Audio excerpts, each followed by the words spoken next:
여호와께서 모세에게 말씀하여 이르시되 이스라엘 자손에게 말하여 그들에게 이르라.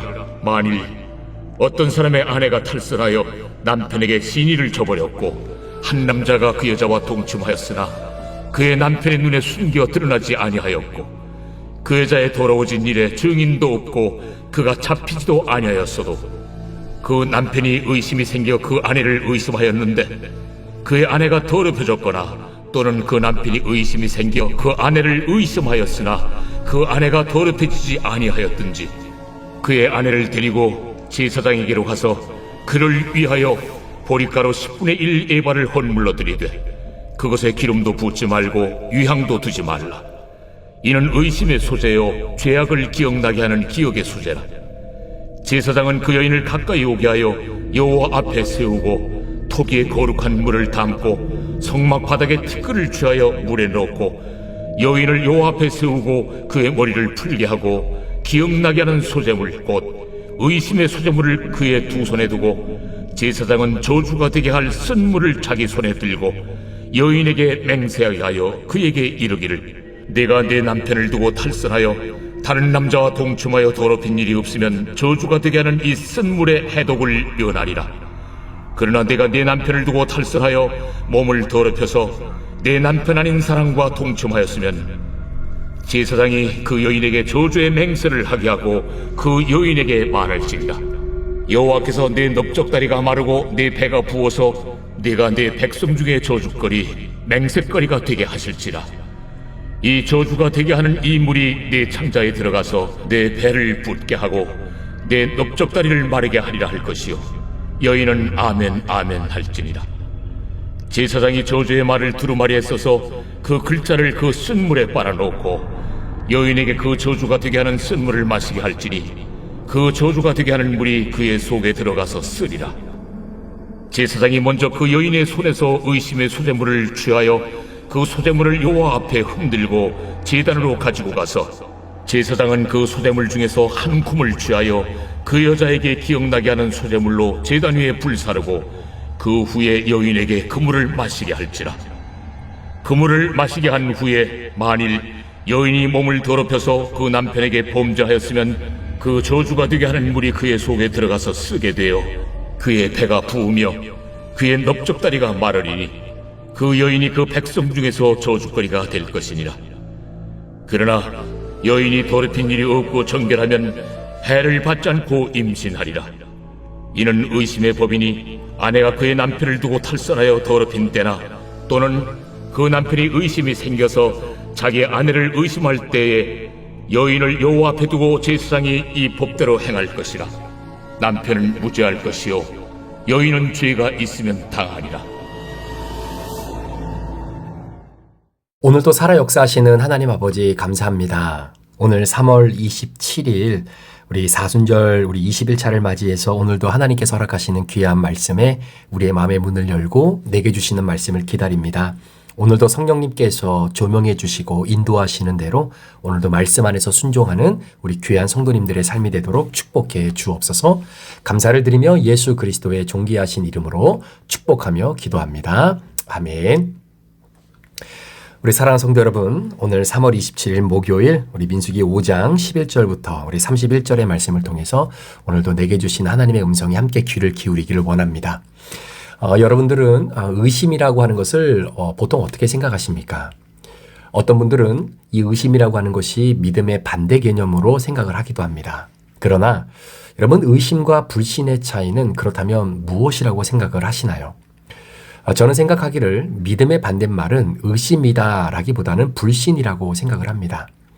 그러니까 믿음과 불신 사이에 존재하는 것이 뭐냐면 그게 바로 의심이다라는 것이죠.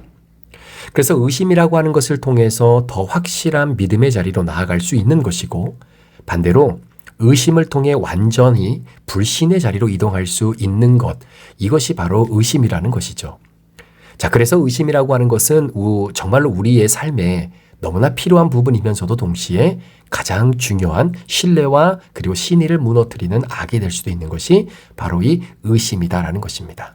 자, 그렇기 때문에 의심이라는 것이 늘 나쁘다, 늘 좋다라고 말할 수 없는 그런 가치 중립적인 성격을 갖고 있는 것이 바로 의심이다라고 하는 부분이에요. 자, 오늘 우리가 함께 다루게 될 민수기 5장 11절부터 31절까지의 말씀에 기록되어 있는 그 내용이 바로 이스라엘 백성들 그 진 안에 형성되어져 있는 한 가정에 주시는 하나님의 말씀이기도 합니다. 자, 그런데 11절부터 31절까지의 말씀을 쭉 한번 이렇게 읽어보면 여러분 어떤 느낌이 좀 드시는지는 잘 모르겠어요. 저는 개인적으로 이 말씀을 이렇게 묵상하면서 참 하나님께서 모세를 통해서 이스라엘 백성들에게 정말 이상한 명령을 좀 주셨다, 이런 생각이 사실은 좀 들었습니다. 왠지 모르게 성경은 믿음의 책이고 또 믿음의 대상이신 하나님을 바라보면서 그 하나님을 신뢰하며 나아가는 어떤 그러한 영적인 책이고, 또 하나님께서 우리에게 구원을 주시는 굉장히 우리의 인생에 너무나 중요한 생명과도 같은 하나님의 말씀인데, 어떻게 보니까 오늘 본문의 말씀은 왠지 모르게 그냥 미신적인 행위들, 종교적 주술 같은 이야기들이 오늘 이 본문 안에 기록되는 것을 보게 됐죠. 그러니까 예를 들면 네가 범죄하였으면 이렇게 되고 넓적다리가 마르고 배가 부르게 될 것이다. 만약에 네가 범죄하지 않으면 괜찮을 것이다. 이거 굉장히 좀 종교적 주술 같은 이야기고 또 미신 같은 이야기 같은 느낌이 좀 들지 않습니까? 예를 들면은 저주의 말을 두루마리에 써서 그 글자를 그 쓴물에 빨아서 넣고 여인에게 그 저주가 되게 하는 쓴물을 마시게 할지니 그 저주가 되게 하는 물이 그의 속에 들어가서 쓰리라. 예를 들면 그 물을 마시게 한 후에 만일 여인의 몸을 더럽혀서 그 남편에게 범죄하였으면 그 저주가 되게 하는 물이 그의 속에 들어가서 쓰게 되어 그의 배가 부으며 그의 넓적다리가 마르리니 그 여인이 그 백성 중에서 저주거리가 될 것이다. 이런 말씀의 내용들이 사실은 좀 미신 같은, 또 아니면 종교적 주술 같은 그런 느낌을 좀 가져다 주는 그런 말씀이기도 합니다. 자, 그러니까 오늘 말씀을 가만히 한번 보시면요, 좀 이상한 부분이 없지 않아 있다라는 생각이 듭니다. 자, 그게 무슨 의미냐면 바로 이런 맥락이죠. 지금 하나님께서 지금 이스라엘 백성들의 가정에 하나님이 주시는 귀한 선물이 바로 부부간의 신뢰와 사랑입니다. 자, 그런데 오늘 본문 민수기 5장에 보면요, 이 본문에 보면 남편이 아내의 간통을 밝히는 예식을 하나님께서 소개해 주고 있는 내용인데, 자, 그 예식이 히브리 말로 뭐냐면요, 토라드 하케나우트라고 보통 이렇게 이야기합니다. 그러니까 이걸 한국말로 번역하면 질투의 토라, 질투의 법, 이렇게 표현을 하기도 합니다.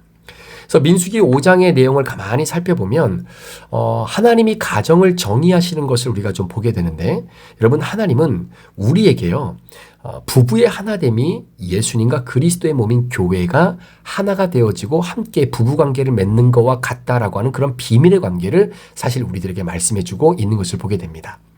그래서 에베소서 5장 31절과 32절의 말씀에도 이렇게 보면요, 그러므로 사람이 부모를 떠나 그의 아내와 합하여 그 둘이 한 육체가 될지니 이 비밀이 크도다. 나는 그리스도와 교회에 대하여 말하노라. 이렇게 이야기하고 있는 것을 보게 됩니다. 자, 그러니까 하나님은 부부 안에 예수님과 우리와 연합의 비밀을 숨겨 놓은 거죠. 따라서 부부의 연합 안에 예수님과 연합하는 비밀을 우리는 비로소 부부의 연합 속에서 발견할 수 있다라는 것입니다. 그러니까 하나님은 이처럼 가정 안에 그분의 형상, 또 그분의 관계의 비밀을 아름답게 숨겨 놓으시고, 그래서 그 가정에서의 음행이라고 하는 부부 간의 신뢰가 금이 가고 깨진다라고 하는 것은 하나님이 굉장히 중요하게 다루시는 바로 그 부분이고, 그것이 곧 예수님과 교회와의 관계를 깨어버리는 행위로 보고 계신다라고 하는 것을 우리가 좀 보게 되는 것이죠.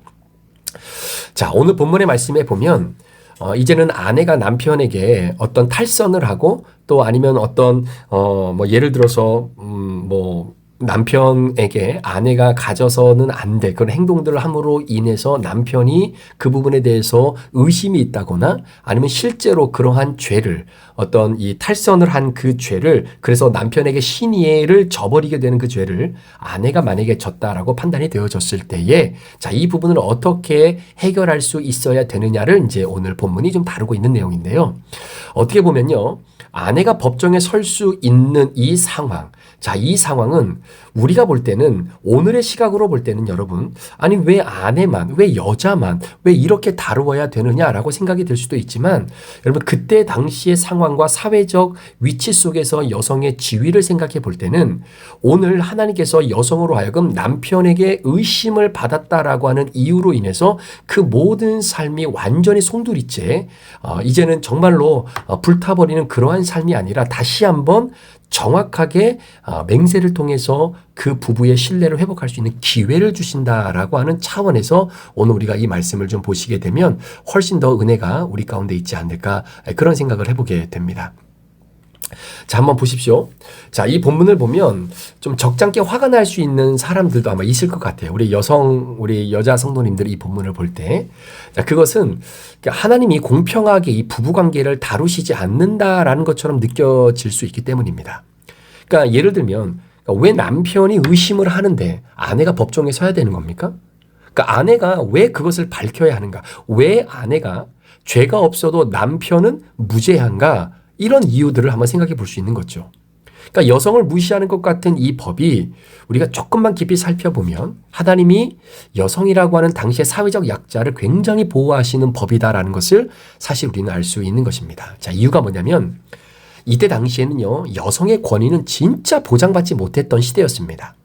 그래서 이혼의 사유도 예를 들어 아내가 목소리가 나쁘다, 뭐 아내가 밥을 제대로 못한다, 뭐 아내가 뭐 예를 들어서 아이들을 제대로 잘 돌보지 못하는 것 같다, 이게 다 이혼의 사유가 되어지는 그런 시대였다라는 겁니다. 그만큼 남편의 입장에서는 아내를 쉽게 버리는 일이 너무나 비일비재하게 많았기 때문에 여성이라고 하는 존재 자체가 자신의 무죄함을 증명할 수 있는 기회조차가 사실은 없었던 시대였거든요. 그러니까 이혼 이후에도 이혼당한 여인의 가정도 큰 수치가 되는 겁니다. 그래서 결국 가까운 공동체에 불화를 일으키는 그런 문제를 야기할 수 있었던 거예요. 그래서 하나님께서 모세를 통해서 이스라엘 백성들에게 이 규례를 주면서 오히려 하나님은 당시의 사회적 약자고 남편으로부터 쉽게 버림받을 수 있었던 여성의 권리를 보장하기 위해서 이 규례를 제정했다라고 하는 측면으로 오늘 이 내용을 한번 살펴보게 될 때 하나님의 궁극적인 마음이 어디에 가 있는지 우리가 좀 한번 생각해 볼 수 있는 것입니다. 자, 여러분, 오늘 본문 속에서 계속해서 두드러지게 등장하는 단어 하나가 있는데요. 그게 뭐냐면 바로 맹세라고 하는 부분입니다. 맹세. 자, 그러니까 우리가 볼 때는 굉장히 이상한 방법으로 보이는 명령이죠. 그런데 그 속에서 가장 중요한 것은 범죄한 것으로 의심되어지는 여인의 맹세라는 것입니다. 자, 미신적인 방법이 중심이 오늘 본문의 핵심이 아닙니다. 자, 궁지에 몰렸고 실제로 범죄를 했든 범죄를 하지 않았든 자, 궁지에 몰렸던 이 여인의 맹세를 통해서 가정에서 시작된 부부간의 의심은 해결을 보게 되는 거예요. 자, 그러니까 이 여인이 정말로 남편의 눈을 속여서 다른 남자와 함께 어떤 탈선을 통해서 남편에게 시니를 지게 하는 그러한 그러한 범죄를 저질렀다라고 아마 생각을 한다면 실제로 만약에 그게 맞다면 자, 그 문제를 어떻게 해결할 것인가? 그리고 또 한 가지는 그럼에도 불구하고 남편이 그렇게 의심한다라고 하는, 그러니까 물증은 없어요. 그러나 심적으로 그렇게 의심을 한다고 했을 때 충분히 그렇게 의심을 받는 아내를 한순간에 내보낼 수도 있는 그러한 여건 속에서 과연 이 궁지에 몰린 여인의 맹세를 통해서 깨질 수밖에 없고 금이 갈 수밖에 없었던 부부관계의 그 아름다움을 어떻게 해결해내고 그리고 가정을 지켜갈 수 있겠는가, 이 부분이 사실 오늘 민수기 5장 11절 이하에 기록되어 있는 핵심적인 내용입니다.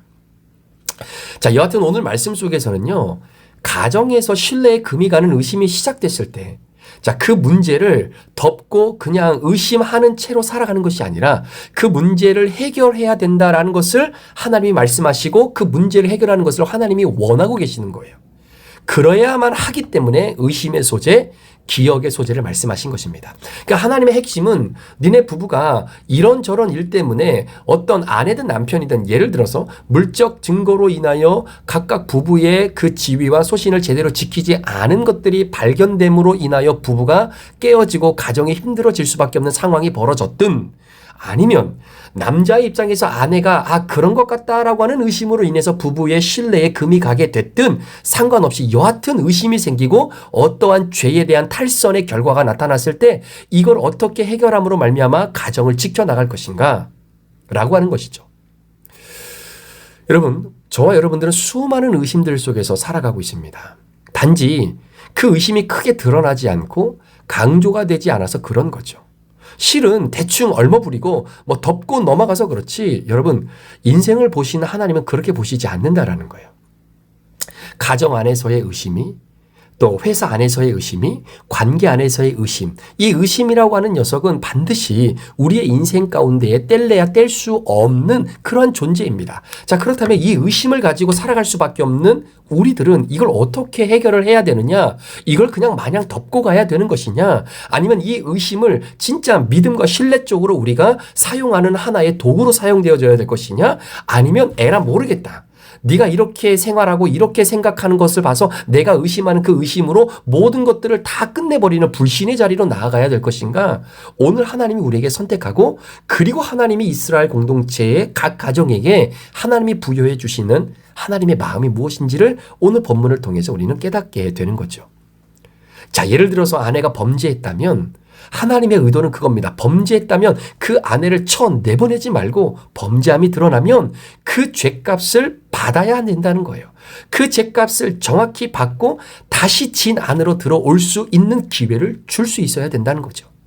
자, 단순한 의심에서 이 신뢰에 문제가 있는 것이라면 그 의심이 잘못됐다라고 하는 것을 그 여인의 맹세를 통해서 그 의심을 완전히 떨쳐버리고, 아, 그래서 이 궁지에 몰려 있었던 이 연약한 사회적 약자인 내 아내 이 여인이, 아, 이거는 의심이었던 것이고 그것은 옳은 것이 아니었고 그것은 잘못된 것이었다라고 그렇게 결정이 난다면 남편은 그렇게 맹세를 했던 아내를 더 사랑하고 더욱더 신뢰함으로 나아가야 된다라고 하는 측면을 말씀해주고 있는 것이죠. 여러분, 이런 의미로 본다면 여러분, 굉장히 하나님께서 당시 이스라엘 백성들을 정말로 사랑하셨고 특별히 당시 사회적 관습 속에서 사회적 약자로 취급될 수밖에 없었던 바로 그러한 여성들을 하나님께서 굉장히 보호하고 계셨던 것을 우리가 좀 보게 되는 것입니다. 여러분, 인생의 작은 이 가정에서의 문제까지도 하나님이 생각하시고 배려하시면서 이스라엘 백성 하나하나, 그러니까 여러분 그런 거죠. 정말로 이 가정, 그러니까 200만 300만 명 되는 그 이스라엘 백성들의 가정 안에 이루어지는 그 의심으로 인한 굉장한 상처, 그리고 그 가정이 깨어짐으로 인하여 생기는 여러 가지 마음의 아픔들, 이런 것들이 결국은 각 지파에게 미치는 영향, 그 지파가 그것으로 인해서 영향을 받게 될 때에 이스라엘 전체 공동체에 미치는 영향, 이것이 결국 하나님을 예배하고 하나님을 바라보는 그 믿음의 광야의 여정을 걸어가는 이스라엘 백성 전체 공동체에 미치는 영향과 한번 연결지어 볼 때 굉장히 중요한 부분이 아닐 수 없다라는 것이죠. 자, 그래서 하나님께서 이스라엘 공동체에게 정확하게 주셨던 맥락은 이겁니다. 아무리 작은 것이라도, 아무리 작은 의심이라 할지라도 그 의심을 그냥 그대로 내버려 두면 그것이 결국은 믿음과 신뢰의 반대편인 불신으로 사람을 끌고 갈 수밖에 없기 때문에 그 의심을 드러내고 그리고 다시 그 의심에 대한 정확한 선을 확실히 긋고 그리고 신뢰의 관계로 나아가는 것이 너무나 중요하다라고 하는 것을 오늘 우리들에게 보게 되는 것이죠. 오늘날 사탄이 우리 성도들의 가정과 또 오늘날의 백성들의 가정을 굉장히 흔들어 놓는 것 중에 하나가 뭐냐면 바로 이 의심이다라고 하는 부분입니다. 그래서 아무리 좋은 어떤 그러한 가정의 관계라 할지라도 여러분, 그 사이에 사탄이요, 의심이라는 것을 하나만 딱 집어넣잖아요. 그러면 그 의심 때문에 지금까지 서로 사랑하며 아름답게 이끌어왔던 그 가정이 조금씩 삐뜩거리기 시작한다라는 거예요. 자, 그러니까 그 의심이 우리 안에 또 우리 가정 안에 우리 공동체 안에 들어왔을 때 가장 중요한 것은 의심이 또 다른 의심의 꼬리를 물게 하는 것이 아니라 하나님 앞에 그 의심을 기억하게 하는 바로 그 제사, 그것이 오늘날 우리의 삶의 양태 속에서 해석한다면 여러분, 그것이 뭐라고 여러분은 생각하시겠습니까? 그것은 바로 하나님의 말씀 앞에 정말로 내가 생각했던 의심, 그 상대방과 함께 또 내 아내와 함께 그렇게 갖고 있었던 마음을 서로 내어놓고, 그리고 그것이 정말로 하나님이 기뻐하지 않은 부분이었다면 철저하게 회개하고, 또 그것이 정말로 내가 갖고 있었던 잘못된 생각으로서 파생되어진 의심이었다라고 한다면 사과하고 점점 더 깊은 신뢰와 아름다운 사랑의 관계를 회복해 나가면서 하루하루 걸어가는 것이 바로 저와 여러분들이 살아가는 이 광야의 여정이 아닌가라는 생각을 해보게 됩니다. 제가 말씀을 준비하면서 이것저것 한번 찾아보니까요. 진짜 그런 것 같아요. 의심이 사람을 죽이는 살인까지 이어지는 것 너무나 많습니다. 그래서 남편이 아내가 다른 남자, 다른 여자와 불륜을 행하는 그러한 장면을 바라보면서 정말로 이걸 참지 못해서 결국은 그러한 이 불륜을 저질렀던 사람의 차를 들이받아서 함께 폭발해서 목숨을 이렇게 끊어버리는 그러한 일들이 정말로 너무나 많다라는 거지요. 그러니까 의심이 또 다른 의심을 낳게 되어짐으로 말미암아 하나님이 허락해 주신 아름다운 가정에 금이 가는 것이 아니라 하루속히 그 모든 것들을 믿음 안에서 말씀 안에서 잘 해결해내고 그리고 더욱더 서로가 서로를 사랑하고 그 신뢰가 더 두터워질 수 있는 방법을 우리가 말씀 안에서 찾아보는 것이 가장 아름다운 가정을 회복하는 길임을 오늘 성경이 이야기하고 있는 것입니다. 그래서 하나님은 이스라엘 전 공동체가 함께 가나안 땅을 향해 한 걸음 한 걸음 나아가는 과정 속에 그 모든 어려움 속에서 우리가 충분히 예상할 수 있는 바로 이 가정의 어려운 문제, 이 신뢰의 문제, 의심의 문제, 이 문제들을 하나님께서 정확하게 짚어주시고 이거를 정확하게 해결할 수 있는 방법들을 미리미리 말씀해 주시면서 이제는 이 여정을 걸어가기 위해 준비하게 되는 것이죠. 사랑하는 성도 여러분, 혹시 오늘 여러분들은 어떠한 상황으로 우리 마음속에 의심이 있습니까? 혹시 그것이 잘못된 생각으로 인해 내 안에 생겨진 의심으로 어떤 관계에 금이 가게 되어지는 부분이 있다면 여러분 그거를 하나님 앞에 정확하게 내놓고 정말 의심을 또 다른 의심으로 낳는 하나의 어떤 발판을 삼는 것이 아니라 다시금 관계를 회복하고 더 두터운 신뢰의 관계로 나아갈 수 있도록 함께 그 의심을 믿음의 반열에 세워나가는 그런 도구로 사용되어질 수 있도록 함께 생활할 수 있는 그런 저와 여러분들의 삶이 되기를 주의 이름으로 간절히 축원합니다. 기도하시겠습니다. 하나님 아버지 감사합니다. 우리가 살아가면서 의심이라고 하는 것을 떨쳐버리며 살아갈 수 없지만 이 의심이라고 하는 것을 통해 더욱더 하나님께 가까이 나가는 믿음의 견고함을 만들어내는 그러한 수단이 되도록 저희를 축복해 주시옵소서. 우리 성도들의 가정 가운데 부부관계 속에 의심이 있는 부부가 있습니까? 하나님 그 의심으로 상대 배우자를 판단하고 비판하지 않게 하시고 그 의심을 오히려 부부관계가 더 돈독한 신뢰의 관계로 나아갈 수 있는 하나의 촉매적인 역할을 감당하는 그런 하나님의 축복의 도구가 될 수 있도록 성령님 역사해 주시고 사탄이 우리 교회 가운데 우리 성도들의 가정과 또 관계 속에 이 의심의 영을 하나씩 툭툭 집어넣을 때에 그 의심에 내 마음이 빼앗기지 않고 온전히 말씀 되시는 주님께 집중하며 또 그 말씀으로 그 의심을 이겨낼 수 있는 하나님의 귀한 백성들 되도록 축복해 주시옵소서. 감사를 드리며 예수 그리스도의 존귀하신 이름으로 축복하며 기도합니다. 아멘.